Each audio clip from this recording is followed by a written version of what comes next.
Hey guys, this is Mrs. Yeagle, and I'm here to read to you Chapter 12 of The Westingame. It's called The First Bomb. It was so sudden, the ear-splitting bangs, the screams, the confusion. Theo and Doug ran into the kitchen. Mrs. Theodorakis ran out. Her hair, her face, her apron were splattered with dark, dripping red.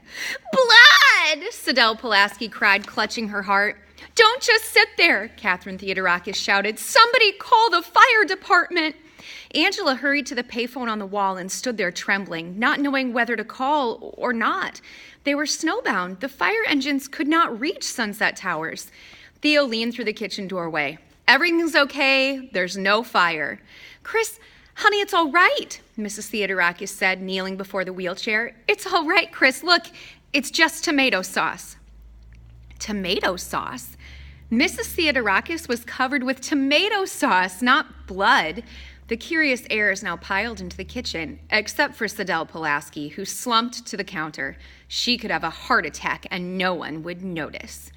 Mr. Hu surveyed the scene, trying to conceal his delight. "What a mess," he said.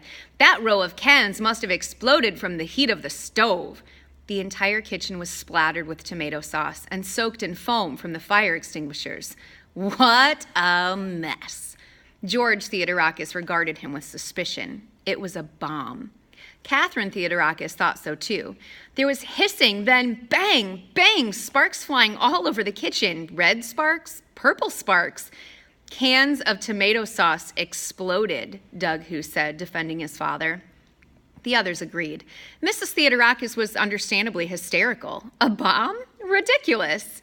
Sam Westing certainly did not appear to have been killed by a bomb. Judge Ford suggested that the accident be reported to the police immediately in order to collect on the insurance. "You might as well redecorate the entire kitchen," Grace Wexler, decorator, proposed. "It should be functional yet attractive, with lots of copper pots hanging from the ceiling." "I don't think there's any real damage," Catherine Theodorakis replied, "but we'll have to close for a few days to clean up." Mr. Hu smiled. Angela offered to help. "Angela, dear, you have a fitting this afternoon," Grace reminded her, "and we have so much to do for the wedding shower on Saturday." In thumped Sadell Pulaski. "I'm fine now, just a bit woozy. Goodness, what a nasty turn."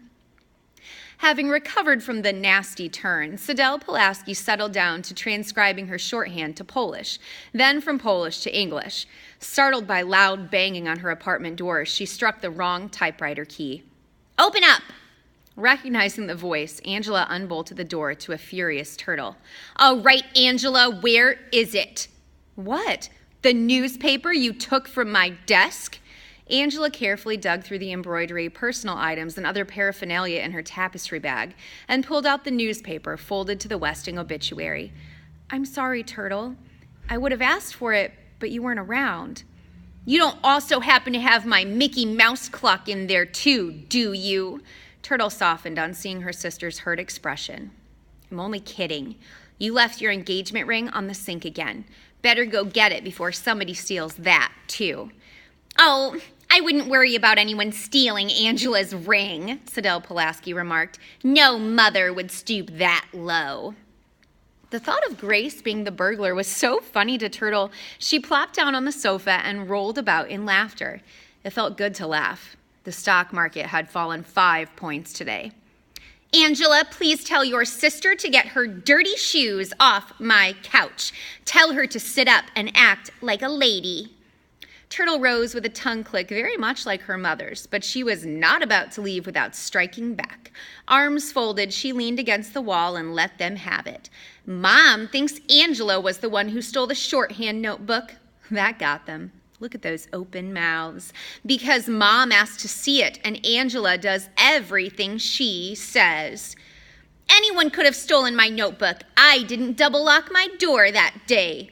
If Sadell couldn't trust her own partner, she was alone, all alone. "Did Mom really say that?" Angela asked. "No, but I know how she thinks. I know what everybody thinks. Grown-ups are so obvious."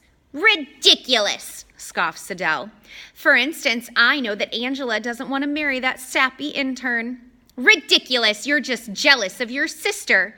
"Maybe," Turtle had to admit, but I am what I am. I don't need a crutch to get attention. Oh, she had gone too far. Turtle didn't mean it that way, Sadell, Angela said quickly.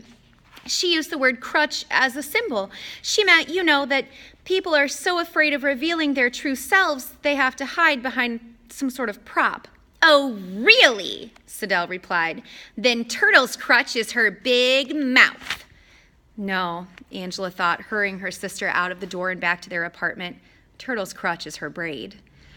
The newspaperman called again to say he had found some photographs taken at Westingtown parties 20 years ago. One of those names appears in a caption as Violet Westing's escort, George Theodorakis. Go on, the judge said.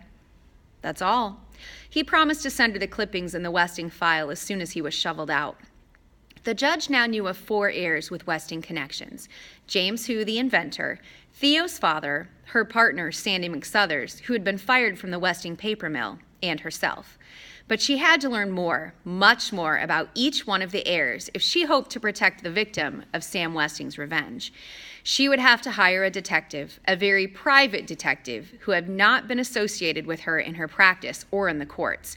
J.J. Ford flipped through the yellow pages to investigators, private. Good grief. Her finger stopped near the top of the list. Was it a coincidence or dumb luck? Or was she playing right into Sam Westing's hand? No choice but to chance it. The judge dialed the number and tapped her foot impatiently, waiting for an answer. Hello, if you're looking for a snowbound private investigator, you've got the right number.